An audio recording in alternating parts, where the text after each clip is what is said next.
I don't know who needs to hear this, but I hope you receive this word today. You are ready. You are ready. You have what it takes. You were built for this moment. You've been tried in the fire. This is your season. Your latter is going to be greater than your former. You are ready. I know it hurt when God ripped that person out of your life, but God understands something that we don't always see. And that is the simple fact that if you had stayed in their shadow too long, you would have made yourself too small. Yes, you need to grow under their tutelage, but there also comes a point when you need to spread your wings, and even healthy, nurturing environments can become hazardous. If people had the final say, this would be a problem. If people determined our destiny, we would have never heard of David. When people leave you out, it may hurt, but that doesn't stop your purpose. Samuel said, Jesse, I don't see a king in these sons. Do you have any other sons? This shows us that what God has for you won't go to anyone else.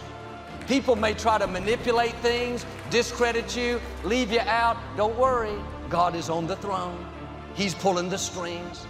He knew who wasn't going to like you, who was going to try to push you down. You don't have to try to get even. Stay on the high road, and what has your name on it will come to you. You have to get your thinking and your confession aligned with the Word of God, always knowing your God will never, ever, ever, ever forsake you. Hebrews 13:5, God says, I will never leave you. I will never forsake you. Now, when people say never, they don't always mean that. When God says never, He means never, never, never, never, never. He will never leave you. He's with you right now, wherever you are, whatever the devil's whispering in your ear. So Mark Twain said, courage isn't the absence of fear, it's the mastery of it. When you hear of courageous people, first responders, military people, courageous people doing courageous things, they felt fear. You know, they're not immune to fear, but they've learned to master it. They've learned not to let it master them and to keep them from doing what they need to do. James 4:6-7 says, He gives more grace. Therefore, he says, God resists the proud, and the devil's prideful. God resists the proud, but gives grace to the humble. Therefore, submit to God, resist the devil, and he will flee from you. If the devil's against you with the spirit of fear, it says, submit to God, then resist the devil and he'll flee. Come to God and say, Lord, I'm fearful, but I submit this fear to you and I'm not gonna let it master me. Now listen, you can only defeat a spirit with the opposite spirit, okay? That's why Jesus said, love your enemies. The devil is full of pride and rebellion. And the way that you defeat him is through humility and submission. I love it, Carla, because the Bible paints these honest human portraits of our heroes. Yes, Elijah was a powerful prophet, but he was also fearful and insecure and depressed and suicidal. Let me pause and say that's why you should never judge someone based on what they're wrestling with, because what they're wrestling with isn't an indicator of what they're capable of. Elijah and Elisha wrestled with the same feelings of inadequacy.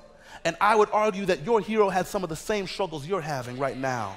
And that means that struggle is not an obstacle, but struggle is rather a prerequisite to your victory. That insecurity, that fear, that regret will not defeat you. It's equipping you to accomplish something great, and it's about to serve as a key ingredient in your success story. You've got to listen selectively, because listening to the wrong people will only stir up feelings of inadequacy. And then catch the second one. You've got to lean into God's confidence.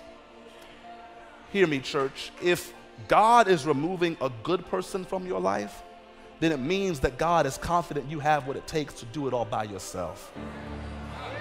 The beauty of a good mentorship is that they can leave and trust that they've poured everything into you that you need to be great in your next chapter. God only takes Elijah away from Elisha because God knows that Elisha is ready to walk into his purpose.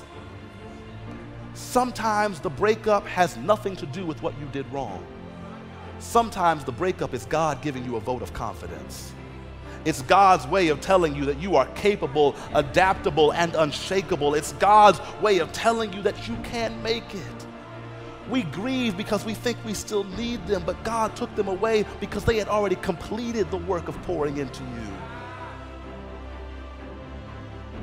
It's significant that Jesus waited 4 days to pray for Lazarus. He could have healed him the first day. He knew he was sick. Or at least the second day, and not made them go through so much. But there's always a reason for a delay. We may not understand it, but God knows what He's doing. And while you're waiting for a situation to turn around, waiting for your health to improve, waiting for your child to get on the right track, that's a critical time. You have to pass the test of waiting. If Martha would have stayed negative, bitter, complaining, she could have stopped the miracle. Will you stay in faith when heaven is silent? Will you wait with a good attitude and keep thanking God that He has the final say when you don't see anything improving? How you wait will determine whether or not the situation changes. What am I saying? When God has the final say, it will make up for all the injustice, all the delays. You are not falling behind. You're not losing ground. One touch of God's favor will put you 50 years down the road. Not in age, but in influence, in position, in opportunity. I believe, like Joseph, you're about to see God step in and override what's been hindering you. You're about to come into a final word in your health, in your relationships, in your finances. That struggle may seem permanent, like you'll never get ahead. God is about to override the lack, the limitations, the people that have held you back, and release you into new levels of influence, increase, abundance. The final word is you will lend and not borrow. You are above and not beneath. Or maybe you were raised in dysfunction, depression, addictions. The final word is coming.